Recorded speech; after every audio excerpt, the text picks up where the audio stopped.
La troisième partie de 72 Sports. On parle basket à présent avec notre nouvel invité, Vincent Loriot. Bonsoir. Antoine, bonsoir. Merci d'être sur le plateau de 72 Sports sur LMTV Sarthe. Vous êtes le directeur sportif du MSB, le Mans Sarthe Basket, avec une nouvelle saison qui vient de s'achever il y a quelques semaines. Saison malheureusement plutôt compliquée pour les Tangos. Le Mans ne s'est malheureusement pas qualifié pour les playoffs et termine à la 11e place du championnat de Betclic Elite. C'est rare. Très rare pour le club. C'est une saison qu'on peut juger décevante pour le MSB. Oui, bien sûr. On n'avait pas cette ambition-là, en tous les cas, au démarrage de la saison, tout en sachant que la concurrence est très relevée. Mais évidemment, comme à chaque fois, le MSB est là pour disputer les playoffs. Donc, même si on sait que ça risque d'être de plus en plus dur, et malheureusement, cette rareté, donc de ne pas être en playoff, je crois qu'il va falloir de temps en temps s'y faire. On est beaucoup trop sur la ligne aujourd'hui à prétendre être dans le top 8, avec 4 équipes qui se détachent très largement du reste du peloton. Et donc il ne reste plus que 4 places pour les 12 autres la saison prochaine. Et on va être, oui, mais par contre on sera toujours là, avec la même ambition d'être dans les 8. Est-ce que vous avez trouvé, avec Christophe Lebouy, le président du directoire, les explications de cette saison compliquée pour le MSB ? Bon, on n'attend pas la fin pour essayer d'analyser ce qui va, ce qui ne va pas. Ça ne se fait pas simplement avec Christophe Lebouy, ça se fait avec tout le staff, que ce soit le head coach comme les assistants, la partie médicale, physique. Ce sont des réunions informelles quotidiennes, parfois des petits bilans sur des suites de périodes, mais non, il n'y a pas d'explication, si ce n'est qu'on s'est raté sur certains points, sur le recrutement, je pense. Sur l'approche parfois de ce qu'était notre environnement, sans doute pas forcément conscient sur le démarrage de ce que pouvaient être nos manques. On était parti dans une direction, cette direction-là, après avoir pris une claque monumentale à Paris, on a voulu la changer. Peut-être qu'il ne fallait pas le faire, peut-être qu'il fallait rester sur ce qu'on avait décidé et ce qui était extrêmement efficace en pré-saison, puisqu'on avait globalement balayé un peu tout le monde, si ce n'est en finale du Trophée de la Sarthe, mais on avait été en tous les cas une équipe qui avait impressionné tous les observateurs. Et puis cette claque à Paris, après la mise en bouche à l'Asvel, à l'Astrobal, mais on voit que c'est une équipe maintenant évidemment qui est très dure et qui n'est pas de notre catégorie. Je pense qu'on a un peu douté, on a un peu pris peur, et puis on a changé notre fusil d'épaule, on a voulu revenir sur un autre basket que celui sur lequel on était depuis 2 mois. Et puis voilà, il y a eu ces petits balbutiements-là. Je pense là aussi le plutôt bon parcours en Coupe d'Europe, en BCL. Oui, c'est ce que j'allais dire, paradoxalement, oui. en Champions League, la BCL, compétition européenne, on a été plutôt performant. Vous avez fait un très beau parcours. Tout à fait, puisqu'on a battu Malaga qui gagne la BCL, oui. Malaga qui a perdu que 2 matchs sur la saison, dont nous. On va perdre de peu là-bas, je crois de 9 points. On bat 2 fois Peristeri, qui fait le final fort de la BCL.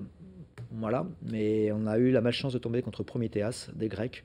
Et à ce moment-là, l'équipe était déjà impactée, déjà dans le doute, et pas dans les meilleures dispositions, je pense, pour relever ce défi-là. Mais le reste, oui, on a eu plutôt franchement un beau parcours dans une poule très relevée, mais ça, on le savait. Et ça a aussi, sans doute, participé à notre indécision sur des prises de décision. Vous attendiez forcément à mieux avec l'effectif que vous avez constitué avant la saison, avec de nombreux renforts, notamment ceux de Devante Jones, qui a réalisé lui une très belle saison. Je pense qu'il ne fait pas partie des déceptions de la saison. Il y en a certainement des déceptions cette saison côté du recrutement. J'imagine que forcément, avec l'effectif que vous avez mis en place, vous n'attendiez pas à ce que malheureusement la mayonnaise ne prenne pas dans ce groupe finalement? Oui, elle n'a jamais vraiment pris. La seule petite consolation, je vous dirais que c'est que lorsqu'on a fait des réajustements, on en a fait 3 en cours de saison, tour à tour, Tiranda Thibaudia, Draganapic et William Howard. Les 3, pour le coup, ça n'a pas été des échecs. Ils nous ont vraiment donné un gros coup de main, ils nous ont permis de presque sereinement finir la saison, 5 journées à peu près avant la fin. Et ça, c'était presque devenu un luxe que beaucoup d'équipes n'ont pu s'offrir, parce qu'elles ont tremblé jusqu'à la fin. Donc, on s'est raté sur le début, on a essayé de corriger le tir en cours de route. plutôt bien, je pense, mais ça n'a pas été suffisant. Même si hein, je le dis souvent, on est à 2 victoires des playoffs Bien sûr. et puis donc ça se joue à pas grand-chose.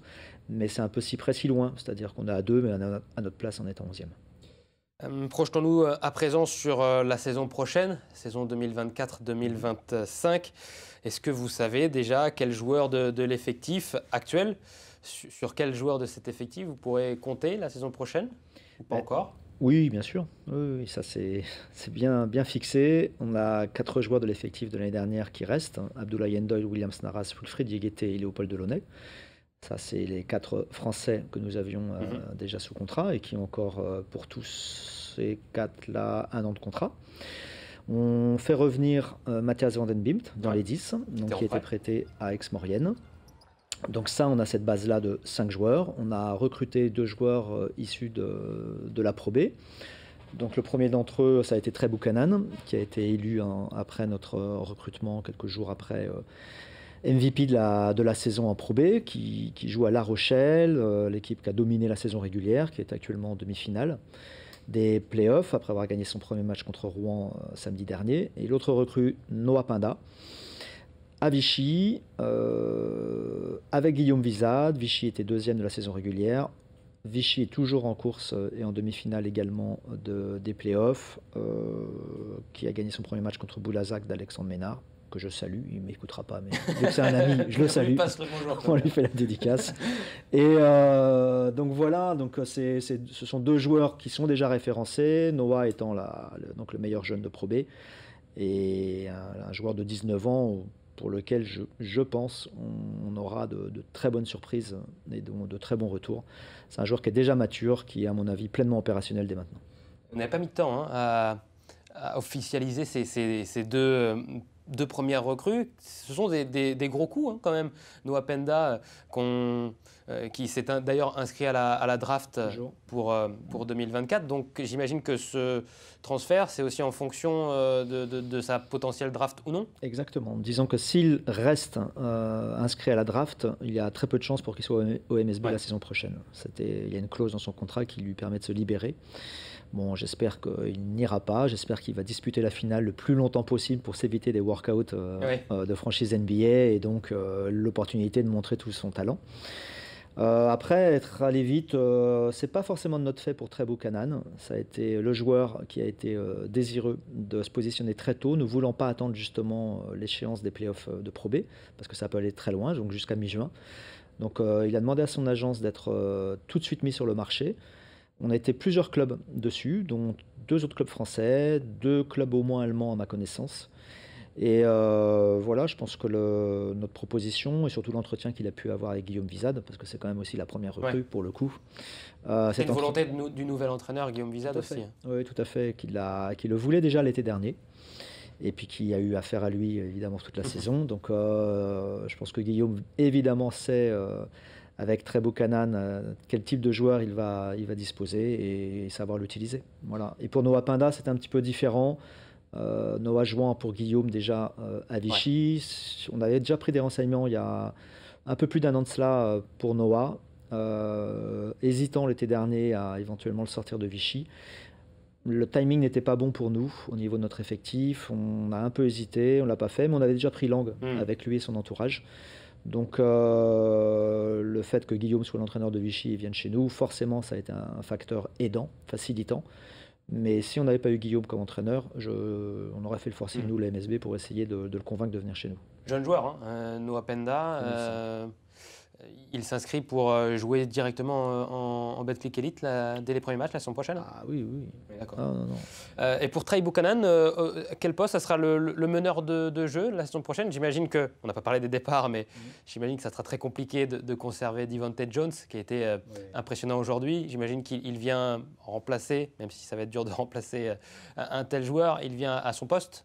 Trey Buchanan Buchanan, même s'il est souvent utilisé dans le 5 titulaire de La Rochelle en poste de meneur de jeu, on le voit davantage comme un second arrière qui peut aider à la main. Donc on va recruter un meneur de jeu. Prochainement donc sur le mercato du MSB. Et ça c'est votre travail, j'imagine, d'aller chercher, dénicher ce meneur. Travail en équipe. Bien sûr, toujours. Avec l'entraîneur. Toujours, le staff aussi, parce que parfois on a des besoins de retour sur aussi du médical, donc sur des joueurs pour lesquels on pourrait avoir des doutes. Donc on demande à notre staff médical, kiné, préparateur physique, d'appeler les clubs adverses pour prendre des renseignements. Donc tout le monde est intégré dans le process. Comment vous faites? Est-ce que vous, dans le foot, on a notamment les fameux scouts qui sont envoyés ici et là par les clubs pour aller voir de nombreux matchs et faire des rapports au club pour dire tel joueur a été impressionnant, il est bon dans tel ou tel domaine. Est-ce que vous aussi vous fonctionnez avec des scouts ou c'est vous qui regardez les différents matchs Alors je pense que dans le basket, il n'y a pas rarement des scouts. On n'a pas les moyens, bien évidemment, du football ou du rugby.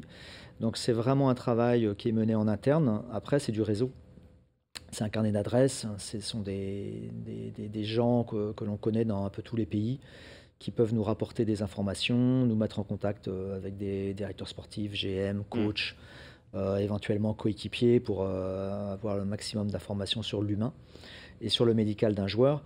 Mais c'est un travail, c'est toujours pareil, c'est un travail d'équipe. Oui, ça fait partie de ma mission, mais pas que, parce qu'il y en a bien d'autres. Mais les entraîneurs voient beaucoup de matchs toute la saison, comme moi, beaucoup de matchs, d'autres compétitions. On est en interaction presque permanente, hein. On partage. Lorsqu'on a vu un joueur, on en parle entre nous. Est-ce que tu peux regarder, quand tu auras l'occasion de le faire, 2-3 matchs de ce joueur-là? Je voudrais avoir ton avis. Tout ça, c'est un travail presque du quotidien, hein. Donc, on n'attend pas en fait la fin du championnat pour se dire alors qu'est-ce qu'il y a sur le marché? Qui est-ce qu'on pourrait voir? C'est pas comme ça. C'est tous les jours en fait. Lors de la conférence de presse de fin de saison, vous avez dit que Dragan Apic, qui a été recruté en cours de saison et qui a fait une très belle deuxième partie de saison avec le MSB, qu'il ne rentrait pas, si j'ai bien compris, dans les plans de Guillaume Wizad, hein, le nouvel entraîneur du MSB, avec aussi le retour du jeune espoir néerlandais, Matthias van den Belt, prêté la saison dernière. Vous comptez donc sur lui pour la saison prochaine Sur Matthias? Ouais. Oui. Matthias, en fait, on l'avait signé 1 an puis 2 ans. Et c'est sur sa dernière année de contrat, on veut voir si on est en capacité de lui donner un rôle, certes, qui ne sera sans doute pas majeur, mais en tous les cas, un rôle utile à l'équipe, dans un profil très spécifique, hein. C'est vraiment quelqu'un qui est ce qu'on appelle un rim protector, qui protège le cercle, qui protège la raquette, qui est dissuasif. Et on veut le développer plus encore sur ce registre-là, et en espérant que dans 1 an, on ait encore envie de le conserver. Voilà, ça c'est vraiment le but. Mais après, c'est à lui, hein, de faire ses preuves, c'est à lui de nous démontrer qu'on ne se trompe pas en le faisant revenir. Et quelque part, il aura un petit peu la pression forcément au retour le 12 août. Parce que de sa performance, de sa capacité à performer, on va se dire oui, on part vraiment avec lui, ou zut, est-ce qu'on ne s'est pas trompé, on ne l'a pas vu trop beau. Mais on a confiance, hein, il est là cette semaine, il sera encore là la semaine prochaine. Depuis aujourd'hui, il s'entraîne avec le staff, matin et après-midi, et ça nous permet de le jauger. Vous avez parlé donc des joueurs qui vont rester, hein, dans l'effectif actuel, qui seront là encore la saison prochaine. Pas de William Howard, hein, qui a été précieux cette année. Pas de Devante Jones, donc, ni de Trevor Hodgins, j'imagine. Ça fait combien de joueurs encore à recruter pour le MSB, avec déjà 2 recrues officialisées? 3 joueurs. 3 joueurs. Ouais. On a 3 joueurs à recruter. Et sur des postes majeurs, hein, meneur de jeu, une espèce de 3-4 et puis un intérieur. Pas de compétition européenne la saison prochaine pour le MSB. Est-ce que c'est une difficulté en plus quand on doit rechercher 3 joueurs par exemple pour attirer, être attractif? Oui, très franchement, c'est plus compliqué. C'est souvent la première question que vous posent les agents américains, en tous les cas, Coupe d'Europe, pas Coupe d'Europe. Ça peut fermer des portes, c'est une évidence. Mais après, on va faire avec, hein. On l'a déjà fait il y a 2 ans, donc moi, ça ne m'inquiète pas outre mesure. Et puis, quelque part, lorsqu'on a un nouvel entraîneur, c'est peut-être pas si gênant que cela de ne pas avoir de Coupe d'Europe, parce qu'un nouvel entraîneur qui va connaître une division aussi, dans laquelle il n'a jamais évolué, ne pas disputer de Coupe d'Europe, ça permet de travailler beaucoup plus au quotidien, d'installer son équipe, son plan, d'imprimer son style. Et je pense que c'est pas plus mal de démarrer comme ça, et puis par contre d'aller la chercher. Ça, on va le faire. Allez, 20 secondes. Qu'est-ce qu'on peut vous souhaiter la saison prochaine pour le MSB?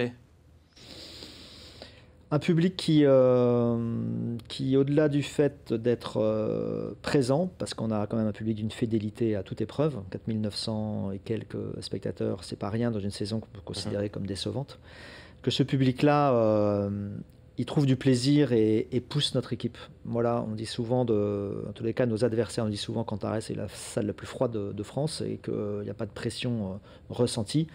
Moi, j'espère vraiment que notre équipe donnera l'envie à tous nos supporters d'être derrière elle et de la pousser. Voilà, de la pousser et que les adversaires arrêtent de aussi peu respecter notre public.